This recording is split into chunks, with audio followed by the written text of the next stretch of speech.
A girl and her father vanished during a road trip in 1984, leaving their family desperate for answers. But 20 years later, an abandoned car is found, and what investigators discover inside makes their blood run cold. Sunlight streamed through the windows of the Denny's restaurant in Springfield, Oregon, casting a golden glow over the red vinyl booth where Richard Walters and his 8-year-old daughter Emma sat on a Sunday morning in July 1984. Emma's fork hovered over her blueberry pancakes, syrup dripping as she animatedly described the fish she planned to catch later that day. "I'm going to get a bigger one than last week, Daddy," she declared with absolute certainty, her brown eyes, so much like her late mother's, sparkling with determination. Richard smiled, the corners of his mustache lifting as he sipped his coffee. "Is that so? Well, I better bring the big net then." The waitress passed by, refilling Richard's cup. "You two headed to Thompson Lake again today?" "Every Sunday," Richard replied, unconsciously straightening the collar of Emma's denim jacket. "It's our tradition." Their tradition had become sacred in the 3 years since Karen's death. The cancer had taken her quickly, leaving Richard to raise their daughter alone. The mathematics professor had approached single parenthood with the same methodical care he applied to his equations at the University of Oregon, creating routines that provided stability for them both. Later that afternoon, sunlight dappled the water's surface as Emma cast her line into Thompson Lake with practiced precision. Richard watched proudly, camera in hand, documenting the moment for the growing album of their Sunday fishing trips. Emma's face scrunched in concentration, her short brown hair tucked behind her ears, the gap from a recently lost tooth visible when she smiled. "Perfect cast," he said, snapping another photo. "Just like I taught you." 3 days later, Richard stood in the faculty lounge of the mathematics department, discreetly showing an envelope to Martin Wilson, the department head. "Disneyland tickets?" Martin raised his eyebrows. "That's quite a surprise." Richard nodded, eyes bright with anticipation. "I've been saving for months. Emma's been begging to go ever since she saw that commercial during The Smurfs. When she sees that castle—" He trailed off, imagining his daughter's reaction.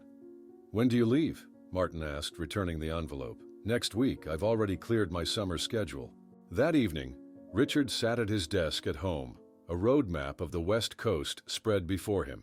He traced the route from Springfield down Interstate 5 with a red marker, calculating distances and circling potential stopping points. The trip would take them through beautiful coastal areas before culminating at Disneyland. He'd planned everything meticulously, as he did all things in his life. Upstairs, Emma slept peacefully, unaware of the adventure ahead. Richard quietly packed her suitcase, carefully folding her favorite t-shirts and shorts. His hand hovered over Mr. Buttons, the teddy bear Karen had given Emma shortly before her death. After a moment's hesitation, he left the bear on the bed. They'd only be gone a week, and Emma sometimes worried about Mr. Buttons getting lost on trips. On July 19th, Richard arrived at the local YMCA summer camp earlier than expected. Emma's face lit up when she spotted him across the playground. "Daddy!" she shouted, racing toward him with her Care Bears backpack bouncing against her small frame. "Why are you here so early? Is something wrong?" Richard knelt to her level, his voice conspiratorial. "How would you like to go on an adventure?" Martha Simmons, the camp coordinator, smiled as she approached. "Leaving us already, Emma?" "We have a little surprise trip planned," Richard explained, signing the early release form. "Well, have fun, you two," Martha called as they headed toward Richard's blue Chevrolet Impala. "See you next week." Emma skipped alongside her father, chattering excitedly. "Where are we going? Is it the zoo or camping?" Richard just smiled mysteriously as he helped her into the car.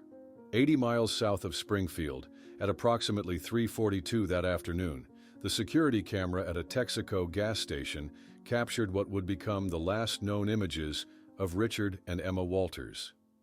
The grainy footage showed Richard, in his characteristic plaid shirt and dark mustache, paying for snacks and sodas, while Emma examined a rack of stickers near the register, eventually selecting a sheet of Disney characters that Richard purchased with a smile. 1 week later, Janet Cooper sat in her Portland apartment, the phone pressed to her ear as she dialed her brother's number for the 6th time that day. Each call went straight to voicemail. Richard had mentioned taking Emma on a trip, but he always checked in every few days, especially when traveling. This silence was uncharacteristic. "Richard, it's Janet again," she said after the beep. "Please call me when you get this. I'm getting worried." The next morning, Janet loaded her overnight bag into her Ford Taurus and began the 2-hour drive to Springfield. On the dashboard sat a framed photo of herself, Richard, and Emma at last Christmas. Emma missing her front teeth, Richard's arm protectively around his daughter's shoulders. Upon arriving at Richard's modest suburban home, Janet used her spare key to unlock the door. The house was silent, undisturbed. "Richard? Emma?" she called, her voice echoing through empty rooms. In Emma's bedroom, Janet froze at the sight of Mr. Button sitting on the neatly made bed. Emma never went anywhere overnight without that bear. It had been her mother's final gift. In the kitchen, Janet found a calendar on the wall with the dates July 19th through 26th, circled in red, with "Surprise for Emma" written across the days and a small drawing of what appeared to be a Disney castle. Later that afternoon, Janet sat rigidly in a chair at the Springfield Police Department as Officer Terry Matthews completed a report, his expression calm and slightly dismissive. "Adults have the right to travel without checking in, Ms. Cooper," he explained. "Even with children, there's no evidence of foul play here." "But you don't understand," Janet insisted. "Richard wouldn't leave without telling me where they were going, and Emma would never leave her teddy bear behind." Officer Matthews sighed, turning to his computer terminal. After typing for a moment, he frowned. "That's odd. No credit card activity since they left. Not a single purchase or hotel charge along the route to California." Janet's worry deepened as they spread a map across the desk, marking the Texaco station, their last known location, and the logical route toward California. Detective Marcus Jennings entered the room, a methodical man in his mid-40s with keen eyes that missed nothing. He introduced himself to Janet, his tone more serious than Matthews. "I'll be taking over from here," he said. "I need to ask you some difficult questions, Ms. Cooper." As Janet left the police station at dusk, her phone rang. She fumbled in her purse, heart racing as she answered. "Ms. Cooper? This is Carol Walsh from First National Bank regarding your brother's credit card. There was an attempted use at a motel in Redding, California, just 10 minutes ago. The card was declined because of the fraud alert you requested. There's something else. The signature on the receipt doesn't match your brother's." Janet's grip tightened around her phone as the bank representative continued speaking. Her mind raced with conflicting emotions: hope that Emma and Richard had been found, terror at the implication that someone else was using her brother's credit card. "The motel, what's it called?" Janet demanded, her voice sharp with urgency. "I need the exact address." "Lakeview Motel on Shasta Way in Redding," the representative replied. "Our fraud department has already notified local authorities." Janet rushed back into the police station, the glass door banging against the wall as she burst through. Detective Jennings looked up from his desk, instantly alert at her expression. "Someone tried to use Richard's card in Redding," she blurted, "just now, at the Lakeview Motel." Jennings immediately sprang into action, grabbing his phone and striding toward the communications room. Janet followed, listening as he spoke with urgent authority. "This is Detective Jennings, Springfield PD. I need a unit at Lakeview Motel on Shasta Way now. Possible location of missing persons Richard and Emma Walters. Approach with caution. Card user may not be who they claim to be." While Jennings coordinated with Redding authorities, Janet rushed to her car. She couldn't wait for police procedures and jurisdictional handoffs. Despite Jennings calling after her to let the police handle it, she pulled onto Interstate 5 heading south, pushing well beyond the speed limit. As Janet's Taurus ate up the miles toward Redding, 2 Redding police officers arrived at the Lakeview Motel. In the security office, Officer Ramirez and the night manager reviewed grainy VHS footage from the lobby camera. The black and white image showed a man standing at the reception desk, his back to the camera. A small child stood beside him, unnaturally still. "Can you rewind that?" Ramirez asked, leaning closer to the screen. "Stop, there, when he turns to the side." The manager froze the frame, capturing a partial profile of the man. He bore a striking resemblance to Richard Walters from the photos they'd been provided, but subtle differences were apparent even in the poor quality footage. The way he held himself, the angle of his jaw. Most disturbing was the brief moment when the child, presumably Emma, looked directly at the camera. Her expression was vacant, her eyes lacking the sparkle evident in the family photos.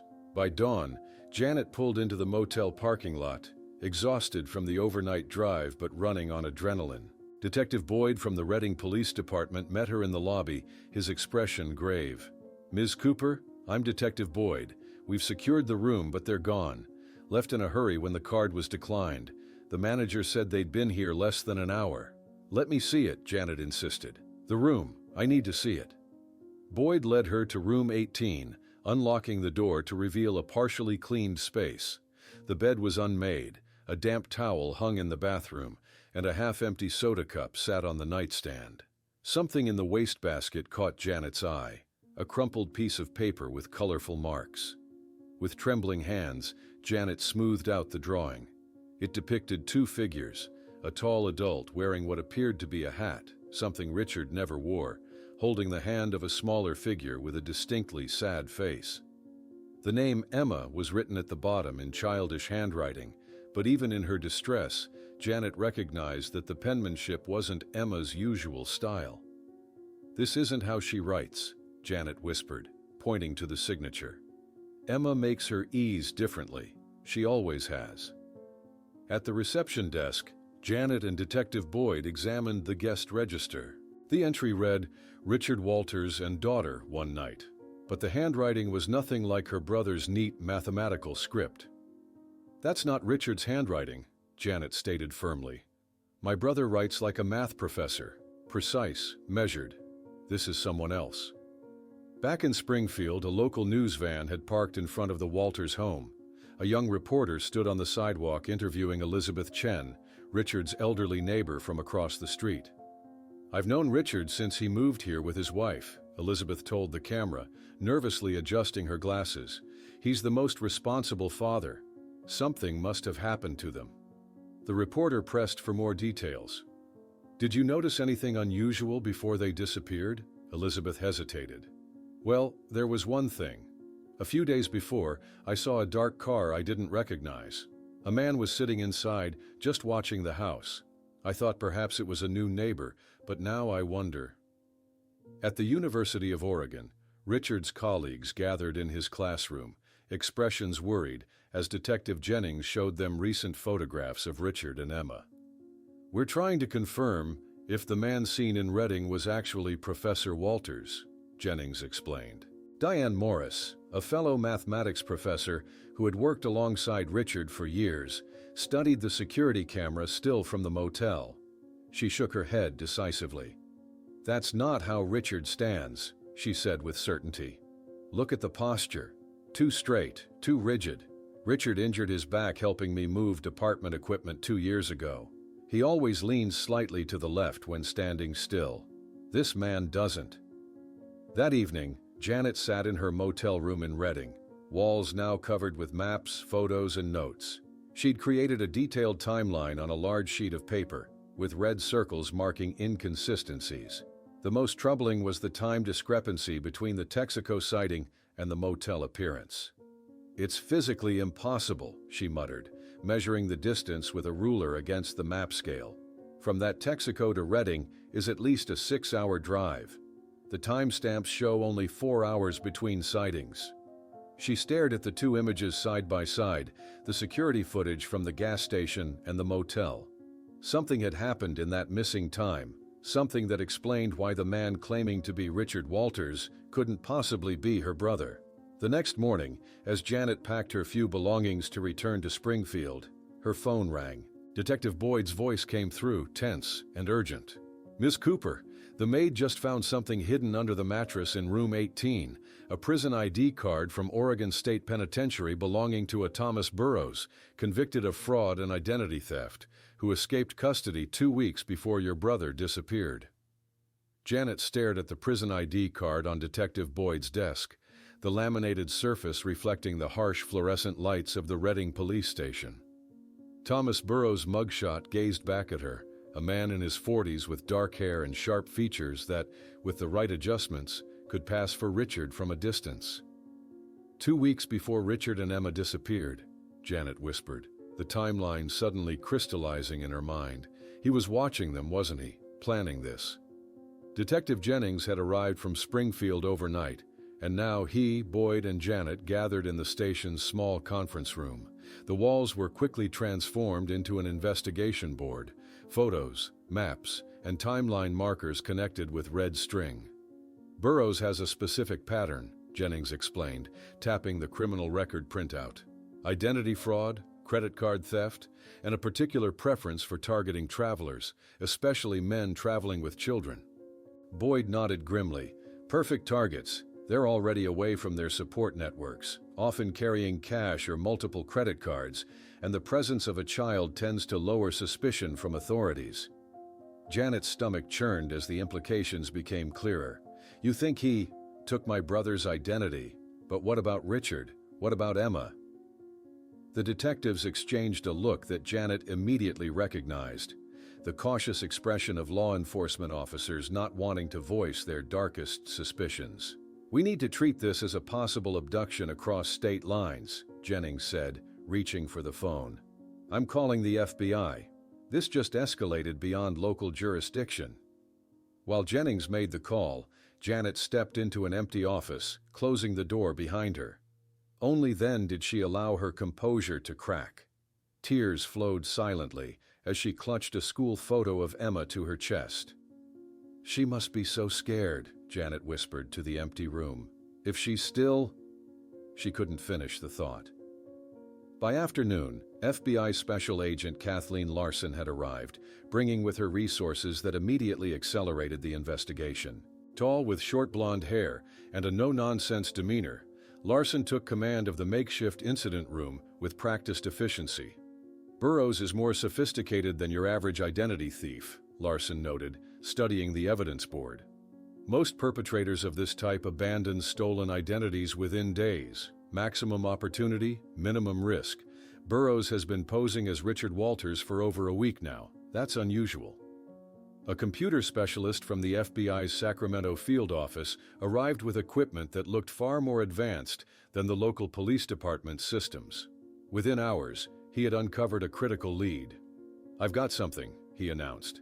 A rental agreement signed by Richard Walters for an apartment in San Diego, dated August 3rd, and an enrollment form for a Emma Walters at Ridgemont Elementary School starting mid-August. Janet felt a surge of hope mixed with dread. They're alive? Or at least Emma is. We need to get to San Diego, Larson said decisively. This is our strongest lead. The next morning, Janet boarded a flight to San Diego alongside Agent Larson. Looking out the airplane window at the California landscape below, Janet tried to process the whirlwind of the past 48 hours. Somewhere down there, her niece might be alive, held by the man who had likely done something terrible to her brother. Upon landing, they were met by FBI agents from the San Diego field office and a local detective named Rodriguez. They drove directly to the Westview apartment complex, a modest 2-story building in a working-class neighborhood. Apartment 2B was rented to Richard Walters from August 3rd until November 16th, Rodriguez explained. They left without notice, according to the manager. Elaine Diaz lived in apartment 2A and had been there for over 15 years. She welcomed Janet and the agents into her small living room, pictures of grandchildren covering every surface. The man next door? Yes, he said he was a widower with a daughter, Elaine recalled, fidgeting with her necklace. The girl never smiled, not once in the 3 months they lived here. Did you speak with her? Janet asked eagerly. I tried, Elaine replied, but whenever I asked her about school or anything really, she would just look at the floor. He always answered for her, always. I remember thinking it was strange. Most kids her age can't stop talking. Did you notice anything else unusual? Larson pressed. Elaine hesitated. The way he watched her, not like a father, more like a guard. And sometimes, late at night, I heard crying through the wall. That afternoon, Janet and Agent Larson visited Ridgemont Elementary School. The principal, Dr. Wallace, had pulled Emma's file upon receiving the FBI's request. Janet's heart constricted as she looked at the school photo attached to the file. Emma's hair was longer, her face thinner, but most disturbing was the emptiness in her eyes. Emma was only here for about 2 months, Dr. Wallace explained. Her teacher, Mrs. Martinez, had some concerns. The file contained several teachers' notes.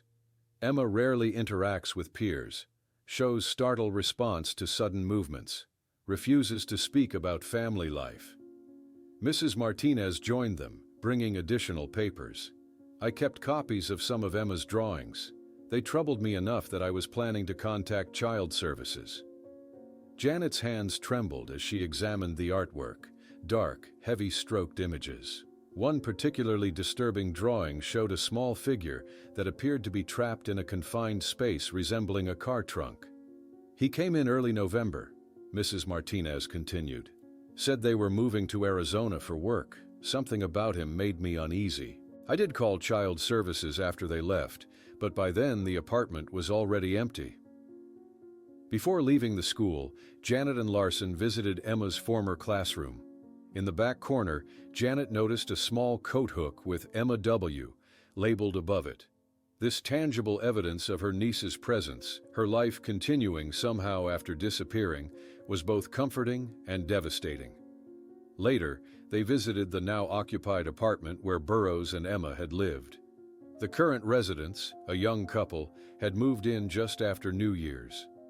The landlord had to repaint completely, the woman mentioned. Said the previous tenant was really particular about privacy, had installed extra locks. Agent Larson knelt beside the bedroom wall, examining a small mark Janet had noticed. Behind a dresser, barely visible, were the initials EW scratched into the paint. She wanted to leave a trace, Janet whispered, touching the small marks. She wanted someone to know she was here. As they prepared to return to their hotel, Detective Rodriguez received an urgent call. His expression changed as he listened. Then he turned to Janet and Larson. An ex-cellmate of Burroughs just contacted us after seeing the news, Rodriguez reported.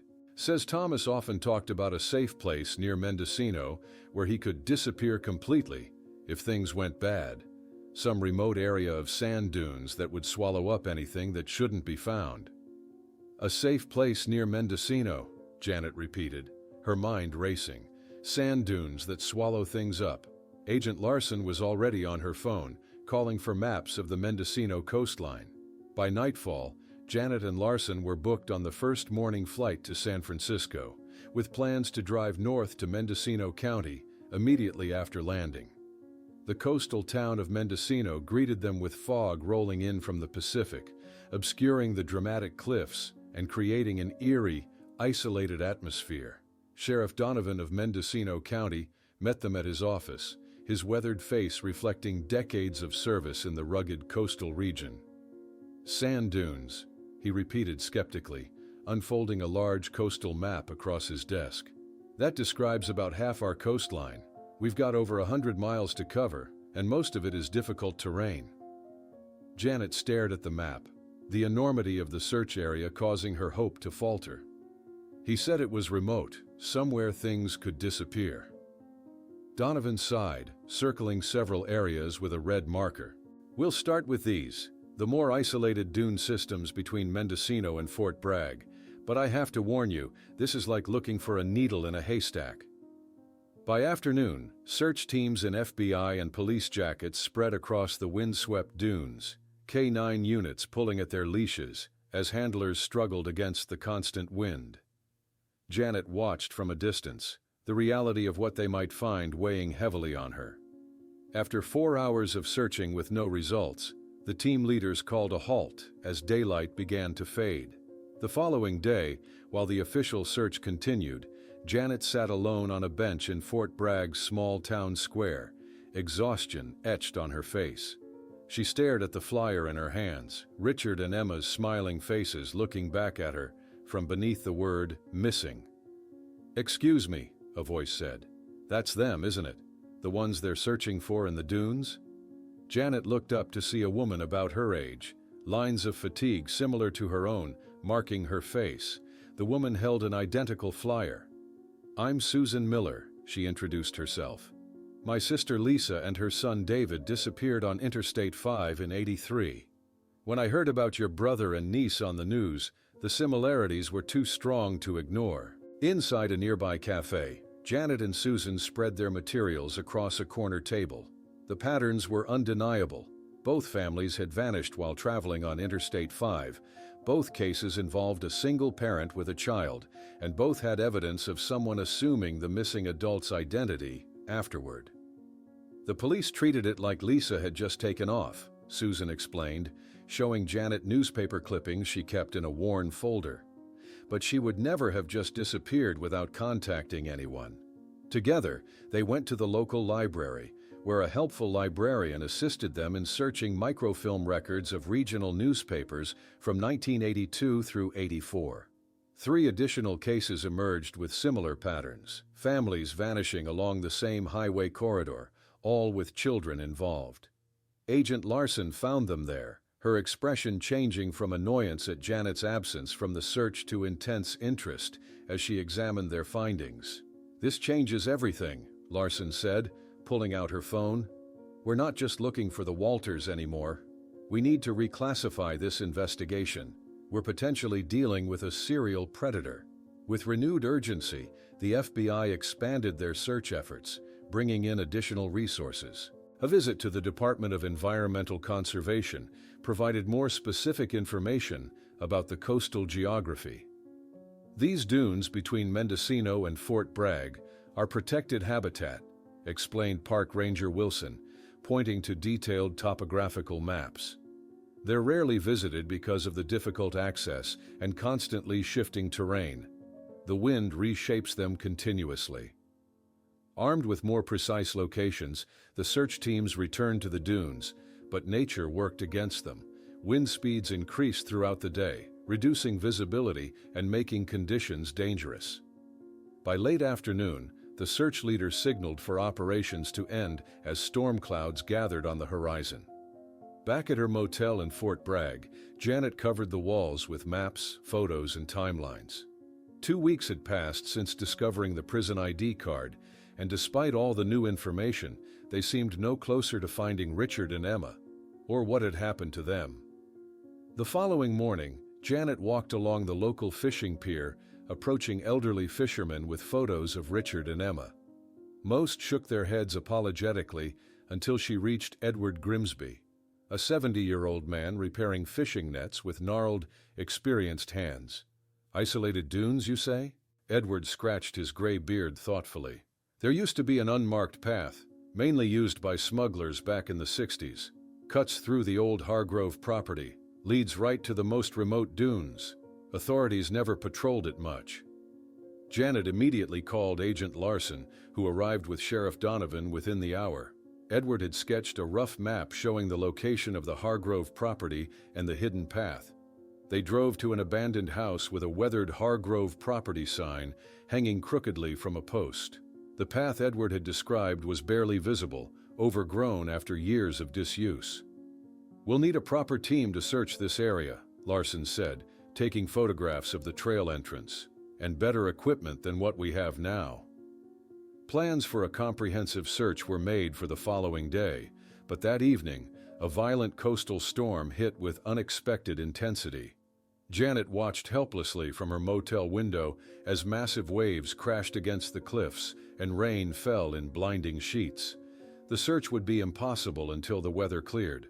By morning, Agent Larson was insistent that Janet return to Portland temporarily. "The conditions are too dangerous, and we need specialized equipment that's being flown in. There's nothing more you can do here right now." Reluctantly, Janet began packing her suitcase when the motel room phone rang. She answered to hear Edward Grimsby's urgent voice. "I remembered something important," he said without preamble. 20 years ago, I helped police find a stolen car in those dunes. The sand had covered almost everything, but a storm like the one last night, it moves the sand, reveals things. If something is buried out there, now is the time to look." Edward's urgent words electrified Janet. "The storm might have revealed something?" she repeated, her exhaustion instantly forgotten. "Nature gives and takes away," Edward replied. "Those dunes are constantly shifting. What's hidden one day can be exposed the next." Janet immediately called Agent Larson, who initially resisted the idea of returning to the dunes so soon after the storm. "The conditions will be treacherous. We should wait for the specialized equipment." "We don't have time to wait," Janet insisted. "If something's been exposed, the next windstorm could rebury it forever." Reluctantly, Larson agreed to a limited expedition. By sunrise, Janet, Larson, and Edward Grimsby were trudging through the muddy path that cut through the abandoned Hargrove property. The morning light revealed a dramatically altered landscape. What had been smooth, flowing dunes were now jagged and carved by the night's torrential rain.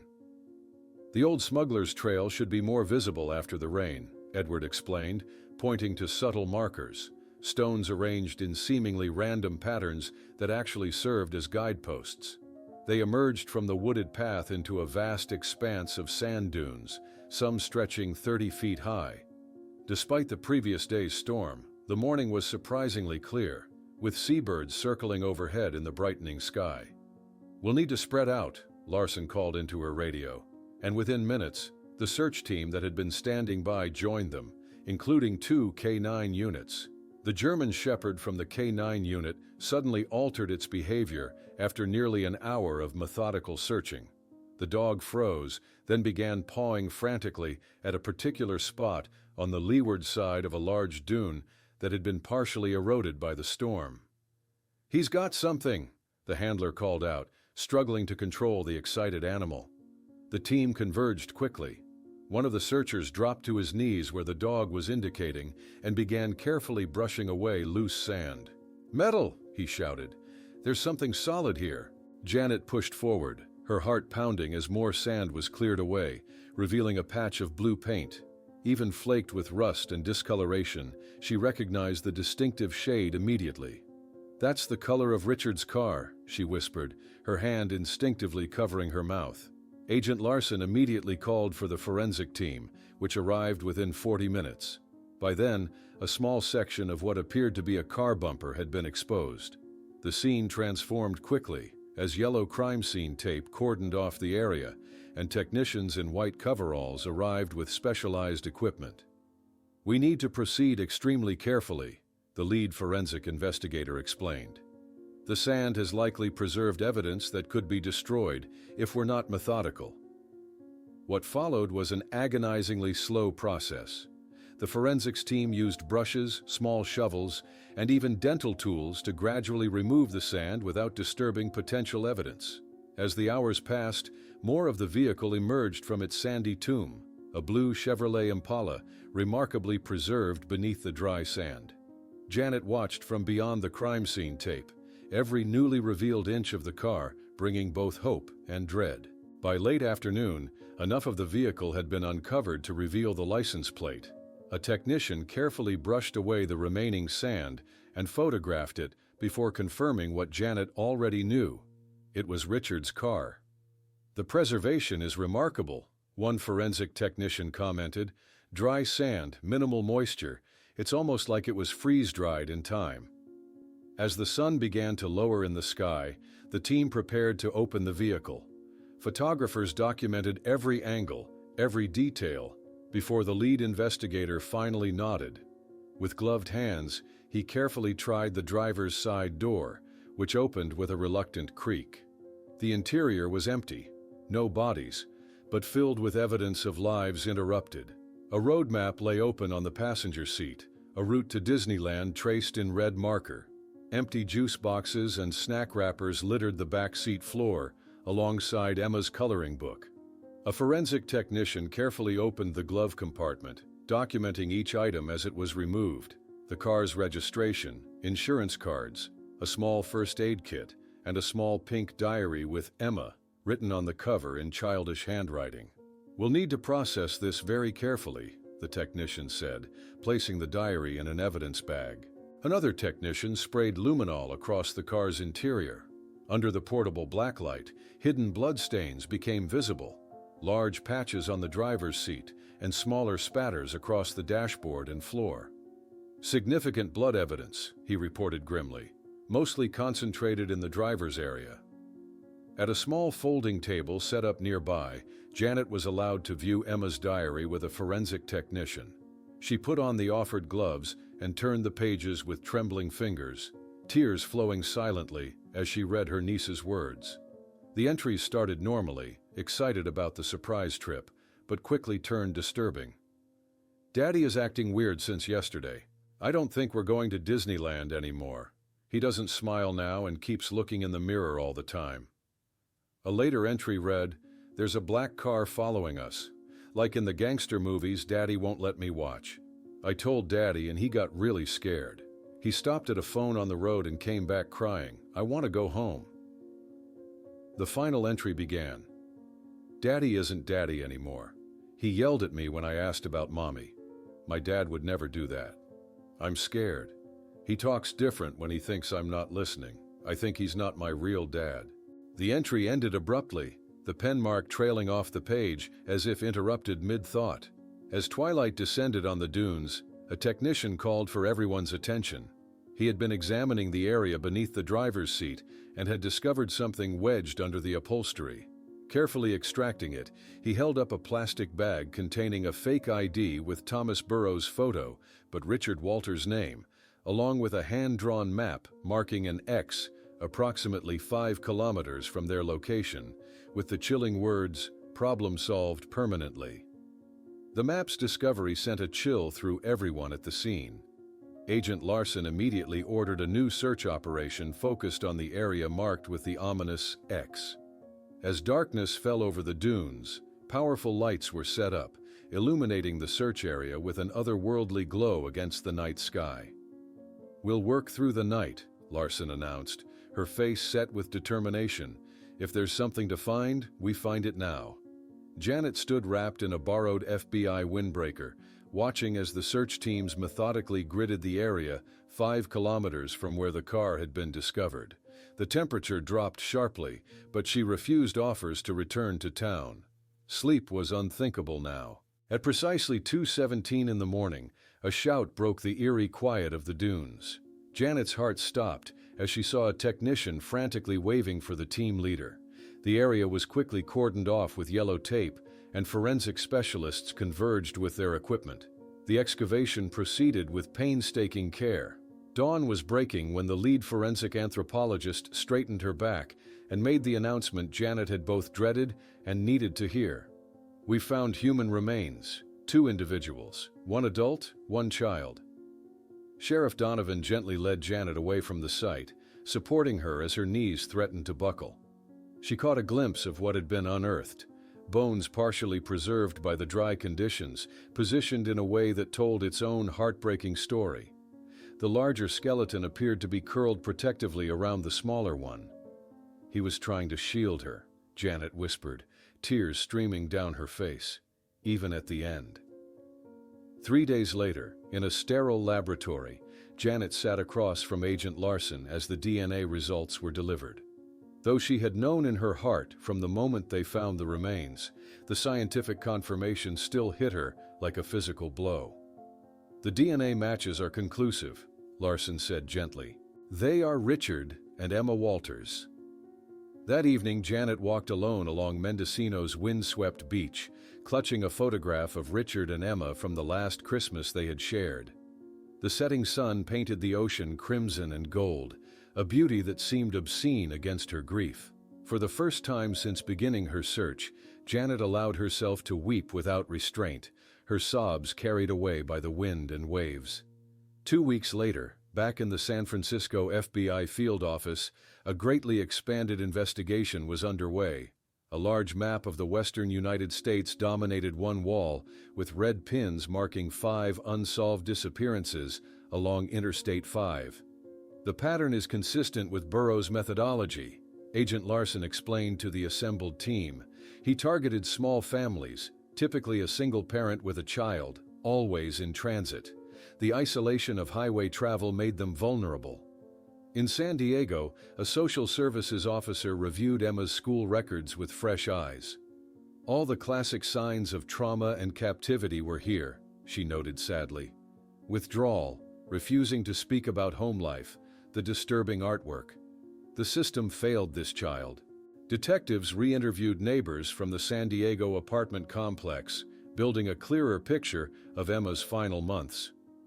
He kept her isolated, one neighbor recalled. When they did go out, he always held her wrist, never her hand. It was controlling, not affectionate. Back in her Portland hotel room, Janet pored over Emma's recovered diary, trying to decipher water-damaged pages for any additional clues about her niece's final days. Each entry was like a knife to her heart, yet she forced herself to continue, determined that Emma's suffering would not be forgotten or minimized. The medical examiner's report, delivered with clinical detachment, confirmed Janet's worst fears. The evidence suggests Richard died on or shortly after the day of disappearance, he explained. The knife wounds indicate a sudden, violent attack. Emma. He hesitated, his professional demeanor briefly cracking. The remains indicate she died several months later. The revelation that Emma had survived for nearly a year in captivity before her death created a new dimension of horror and grief. Janet struggled to comprehend how her niece had endured such an ordeal, how she had survived it all under the control of the man who murdered her father. As national attention focused on the case, Janet agreed to appear on America's Most Wanted to discuss Thomas Burrows, who remained at large. Sitting under the harsh studio lights, Emma's school photo displayed beside her, Janet spoke with surprising steadiness. "This man is still out there," she told millions of viewers. "Other families could be in danger. Someone knows where he is. Please, if you have any information, come forward before another child suffers like Emma did." The response was overwhelming. Tips flooded in from across the country, each requiring investigation, most leading nowhere. Yet Janet found purpose in this new phase of her quest. If she couldn't bring Richard and Emma back, she could at least ensure their killer faced justice. In Portland, Janet attended her first support group for families of missing persons. Sitting in a circle with others who carried similar burdens, she shared her story without breaking down, finding unexpected strength in finally speaking the full truth aloud. As the meeting concluded, an elderly man who had sat quietly in the back approached her hesitantly. "My name is Peter Mahoney," he said in a low voice. "In 1985, I shared a house with a man in Phoenix who arrived with a frightened little girl. He claimed she was his daughter, but she tried to run away. The night she disappeared, he returned covered in blood. I believe I knew the man you're looking for." Janet stared at Peter Mahoney, her heart hammering against her ribs. The elderly man's confession had rendered the support group rooms silent, other attendees frozen in place as they witnessed this unexpected development. "We need to talk somewhere private," she managed to say, her voice barely above a whisper. The following morning, in a small interview room at the Portland Police Department, Peter Mahoney sat across from Janet and Agent Larson, his weathered hands trembling slightly as a recording device captured his testimony. "I placed an ad in the newspaper for a roommate in March 1985, Mahoney began, his voice steadier than his hands. "Times were tough, and I needed help with the rent on my Phoenix house. This guy answered, called himself Robert Wilson, said he was a widower, that cancer took his wife, and it was just him and his little girl now." Janet slid the school photograph of Emma across the table. Mahoney adjusted his glasses, studying it carefully before nodding with certainty. "That's her. She looks healthier here, but those eyes, same eyes. When they lived with me, she was skinnier, hair longer, and not as well kept, but it's definitely the same child." Mahoney described how Robert and the girl shared the spare bedroom of his modest house for approximately 8 weeks. "The girl never spoke when I was around, not once. He always answered for her, said she was still traumatized by her mother's death." "Did you notice anything suspicious about their relationship?" Larson asked. "Besides her never talking?" Mahoney's expression darkened. She flinched whenever he moved too quickly, and sometimes late at night I'd hear her crying. When I asked if everything was okay, he'd say she had nightmares about her mother. Mahoney took a deep breath before continuing with the most crucial part of his testimony. "One night in May, I heard a noise downstairs. The back door was wide open, swinging in the wind. The girl was gone. He came back hours later, clothes stained dark, said he'd been attacked by a dog while looking for her." "And you believed him?" Janet couldn't keep the edge from her voice. "I didn't," Mahoney admitted, shame evident in his downcast eyes. "But I was afraid of him by then. There was something wrong about him. The next morning he was gone, took all their things. I never reported it. That's haunted me for 20 years. Following Mahoney's testimony, Janet and Larson immediately traveled to Phoenix. At the police department's archives, they were led to a dusty storage area where an elderly clerk retrieved boxes labeled Unsolved Cases, 1985. "Jane Doe, 85-47, the clerk read from a thin file folder. "Female child, approximately 9 to 10 years old, found in drainage canal May 12, 1985. No identification, no matching missing persons reports." The file contained forensic photographs that Janet refused to look at, turning away as Larson reviewed them. Attached were reports from the original investigation, noting the child had been deceased approximately 24 hours before discovery by a utility worker.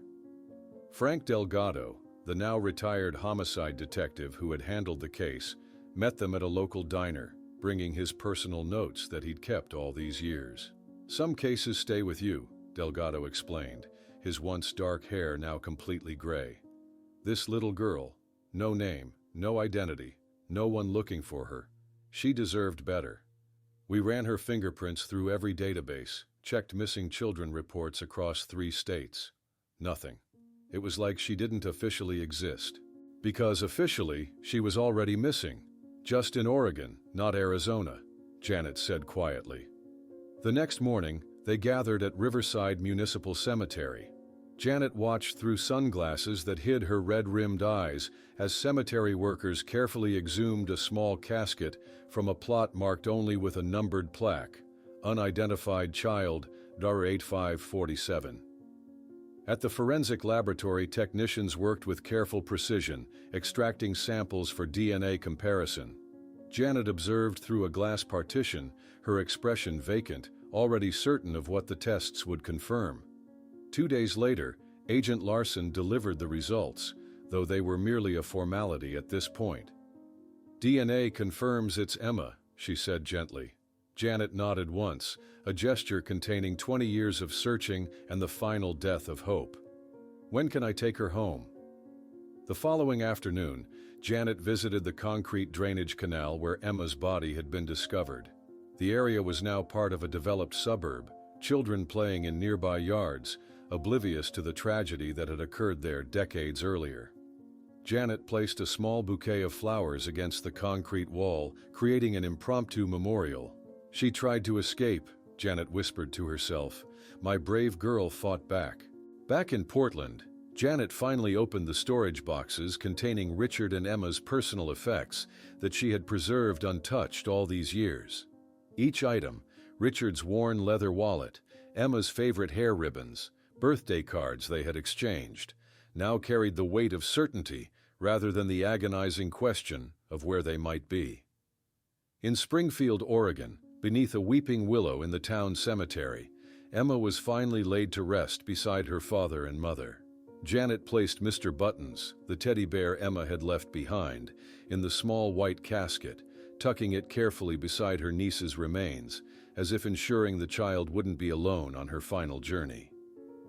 As dusk fell after the funeral, Janet returned to her hotel room, emotionally drained but somehow lighter for having completed this part of her long quest.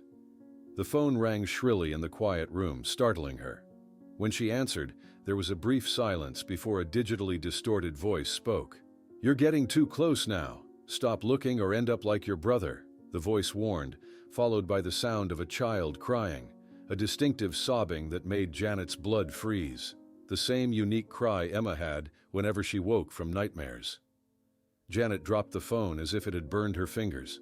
The distinctive crying, Emma's crying, continued for several seconds before the line went dead. With shaking hands, she called Agent Larson. The call came through the hotel line, Larson explained an hour later. FBI technicians already setting up tracing equipment in Janet's room. Harder to trace than a cell phone, but not impossible. By morning, the FBI had determined the call originated from a payphone at the Albuquerque train station. The timing suggested the caller had been monitoring news coverage of Emma's funeral, deliberately choosing that vulnerable moment to strike. "He wants to intimidate you," Larson said during an emergency briefing. "This isn't random. He's watching the investigation unfold." Despite the FBI's strong recommendation that she relocate to a safe house, Janet refused. "If he's watching me, I'm staying visible. I've spent 20 years searching. I'm not hiding now." At her apartment, security measures were hastily implemented. Reinforced locks, surveillance cameras, and plainclothes agents stationed nearby. Janet moved through this new reality with a strange calm, setting up her dining room table with case files and evidence photos. The threat had only strengthened her resolve. 3 days after the threatening call, Dr. Eleanor Reed, the FBI's forensic psychologist, arrived to develop an updated profile of Thomas Burrows. She spread photographs across Janet's kitchen counter, examining them with clinical precision. "Burrows isn't impulsive like most violent offenders," Dr. Reed explained. "He plans meticulously, studies his victims, internalizes their mannerisms. The threatening call was out of character, emotional, not calculated." Together, Janet and Dr. Reed reviewed old photographs of Richard and Emma, analyzing patterns and routines. "Look at these Sunday fishing trips," Dr. Reed pointed out. "Same restaurant for breakfast, same lake afterward, predictable locations, predictable times. Ideal for surveillance." The following day, Janet revisited Richard's old neighborhood in Springfield, knocking on the door of Elizabeth Chen, now in her 80s, but still sharp-minded. "I've been thinking about that time ever since I heard they found them," Elizabeth said, inviting Janet inside. "About 3 weeks before they disappeared, I saw a man with a camera across the street. I assumed he was from a real estate agency photographing the neighborhood. At FBI headquarters, a technology specialist used specialized software to map every known location where Burrows had been spotted or active since 1980. The resulting visualization revealed a distinct pattern, a circular route through the western states. "He operates within a comfort zone," Agent Larson explained, pointing to the map. "Oregon, California, Arizona, and now New Mexico form a territory he knows intimately. He always returns to familiar ground when he feels threatened." That evening, Janet found herself drawn to a box of old letters from Richard that she'd preserved. Reading through them chronologically, she noticed subtle references that had seemed insignificant at the time, but now carried ominous weight. Mentions of a strange car parked near his house and feeling like someone's watching me in the weeks before the disappearance. During a session with her therapist the next day, Janet confronted the guilt that had been building. "Richard was trying to tell me something was wrong," she admitted, voice breaking. "If I'd paid more attention, asked more questions, maybe they'd still be alive." "You couldn't have known," her therapist replied gently, "and Richard wouldn't want you carrying this burden." At the FBI office in Albuquerque, agents reviewed security footage from the train station, identifying a man in a hat and dark glasses approaching the payphone at the exact time of the threatening call. The image was grainy, but provided enough for the FBI's facial aging specialist to create a projection of how Burrows might appear now at 60 years old. "He's getting sloppy," Larson observed during a strategy meeting. "The threatening call was an emotional reaction, not part of his pattern. It gives us an advantage." As the investigation expanded into a coordinated national effort, Janet discovered an old journal of Richard's that she'd overlooked. In an entry dated just days before the planned trip, he'd written, "Feel like I'm being followed lately. Might be paranoia, but I'm changing our route to California just to be safe." This revelation hit Janet like a physical blow. Richard had sensed the danger, had taken precautions, but it hadn't been enough. She wondered what other clues might have been missed over the years. While reviewing photographs taken by police in Richard's home after the disappearance, Janet noticed something in the background of one image, a partial view of a business card pinned to Richard's message board. Enhancing the image revealed the logo of an auto repair shop in Albuquerque, a connection to New Mexico that had never been investigated.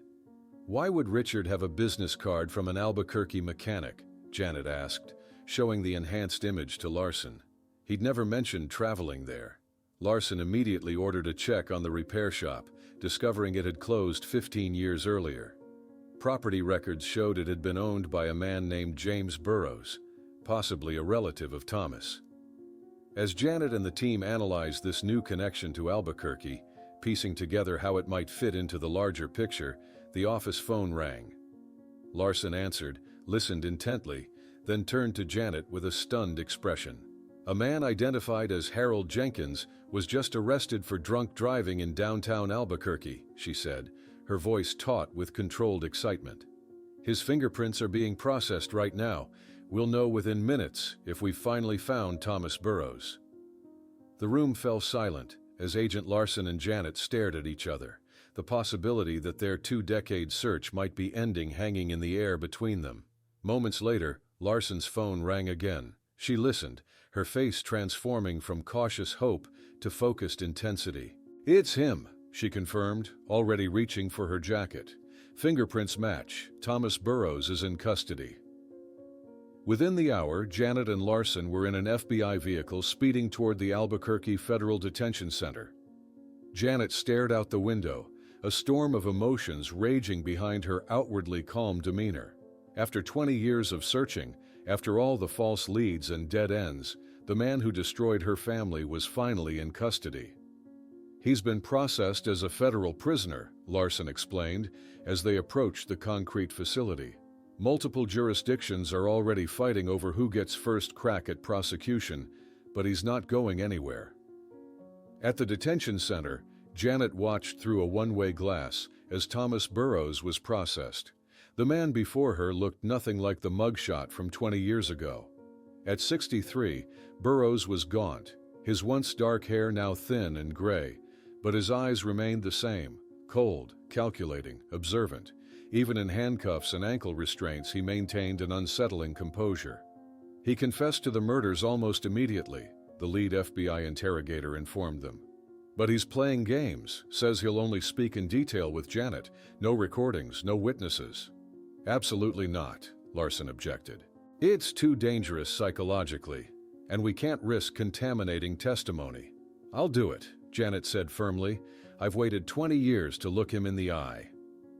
After extensive negotiation, a compromise was reached. Janet would speak with Burrows in a standard interview room, with agents monitoring through hidden cameras and microphones. Though technically violating Burrows' condition of no recordings, the FBI deemed it necessary for both evidence collection and Janet's safety. The interview room was starkly institutional: beige walls, metal table bolted to the floor, and 2 chairs.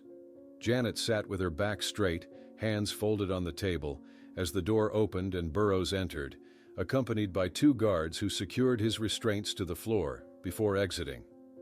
For a long moment, they simply studied each other. Then Burrows smiled slightly, the expression never reaching his eyes. "You look like him, you know," he said, his voice surprisingly soft.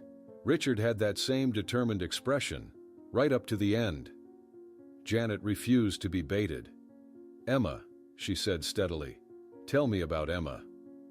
Something flickered in Burrows' eyes, perhaps surprise at her directness, perhaps pleasure at being asked about his crimes. For the next hour, he described in clinical detail how he had kept Emma captive after killing Richard, how he had enrolled her in school to maintain appearances, how he had punished her when she tried to tell others the truth. In a separate room, Agent Larson and a team of FBI personnel listened, documenting every word, occasionally wincing at the casual cruelty Burrows described. Several times, the behavioral analyst made notes about Burrows' body language contradicting his affect. He appeared to enjoy recounting the control he had exercised. While this interview proceeded, another FBI team was searching Burrows' current apartment in Albuquerque. What they discovered was chilling: a meticulously organized living space containing multiple sets of false identification documents, detailed maps with routes marked across several states, and most disturbing, a file containing photographs and notes about a local family that appeared to be his next intended victims. He was planning another abduction, the lead agent reported back to headquarters. Same pattern: single parent with a young child, isolated, vulnerable. In a hidden compartment beneath the floorboards of Burrows' closet, agents discovered a collection of small items, what crime specialists recognize as trophies from victims. Among them was Richard's medical alert bracelet for his mild penicillin allergy, which Janet had described in her original missing persons report 20 years earlier. Back at the detention center, a second interview session began the following day. Burrows seemed more animated, almost proud as he detailed his methodology. "I watched for weeks," he explained with disturbing detachment. "Learned everything: Richard's schedule, his mannerisms, even how he helped Emma with homework. When I finally approached them on the road, I already knew enough to become him." "Why children?" Janet asked, the question that had haunted her for years. "Why not just the adults?" Burrows leaned forward slightly, his expression pragmatic. "Credibility. A man traveling alone raises questions. A devoted father with a grieving child? Nobody looks twice. People see what they expect to see." As Burrows described the actual abduction, how Richard had stopped to help what appeared to be a stranded motorist, while Emma slept in the back seat, Janet maintained her composure through sheer force of will. Only when she excused herself to use the restroom did she finally break, vomiting violently as the full horror of her brother's final moments became clear. Agent Larson waited outside, silently offering a bottle of water when Janet emerged, pale but composed. The case quickly became a media sensation. A press conference was held outside the federal courthouse, where the FBI spokesperson announced the formal charges: multiple counts of first-degree murder, kidnapping, identity theft, and fraud across 4 states. Janet watched from a distance, avoiding the crush of reporters shouting questions. In the days that followed, Janet visited Emma's memorial in Phoenix one final time, now armed with the complete knowledge of what had happened. As she placed fresh flowers at the site, a court-appointed attorney approached her. "Ms. Cooper, I represent Mr. Burrows," he said uncomfortably. "My client has offered information about 7 additional missing families over the past 2 decades, cases that haven't been connected to him yet. But he'll only provide details if you agree to meet with him one last time, alone, no recordings." Janet stared at the attorney, the offer hanging in the air between them like a poisonous cloud. The thought of facing Burrows again, especially under his terms, made her physically ill, yet the possibility of bringing closure to 7 more families gnawed at her conscience. "I need time to think," she finally said. Back at her hotel, Janet called Agent Larson, who immediately opposed the meeting. "It's emotional manipulation," Larson warned. "He's trying to regain control, to make you dance to his tune one last time." The following day, Janet met with representatives from the families of Burrows' known victims.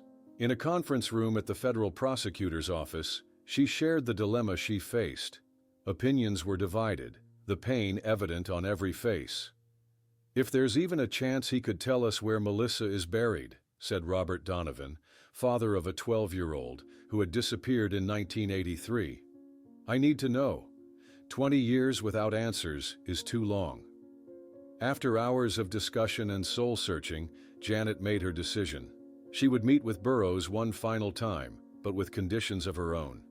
While he would believe the meeting was unrecorded, the FBI would install state-of-the-art surveillance equipment. Janet would wear a virtually undetectable microphone. The risk was worth taking if it brought closure to more families. 3 days later, Janet sat across from Thomas Burrows in the prison visiting room, separated by a glass partition. Guards stood at a discreet distance, giving the illusion of privacy. Burroughs studied her with the faint smile that had become familiar during their previous encounters. "You look tired, Janet," he observed, his tone almost friendly. "This has been quite a journey for you, hasn't it?" Janet ignored his attempt at familiarity. "The names and locations, Burroughs. That's why I'm here. It's your last chance to do something right." Burroughs leaned forward, clearly enjoying the moment. Richard was persistent too, fought so hard at the end, even when he knew it was hopeless. He kept saying Emma's name, trying to get to her. For the next hour, Burroughs methodically detailed 7 additional cases, spanning from 1979 to 2001. He provided names, dates, and locations that corresponded with unsolved disappearances across the western United States. Janet took careful notes, her face betraying no emotion despite the horror each new revelation brought. As Burroughs described the final case, a family of 3 in Oregon, Janet suddenly interrupted him. "This isn't about redemption," she said, her voice cutting through his narrative. "You're savoring this, aren't you? One last moment of control." Burroughs' practiced calm briefly faltered, his eyes narrowing. "You didn't just steal identities," Janet continued, meeting his gaze directly. "You tried to steal what you could never have or be, a family that loved each other, but you failed, because even after 20 years, even after everything you did, you couldn't erase them. Richard and Emma still matter. Your victims still matter." 2 weeks later, the federal courthouse was packed as Janet took the witness stand.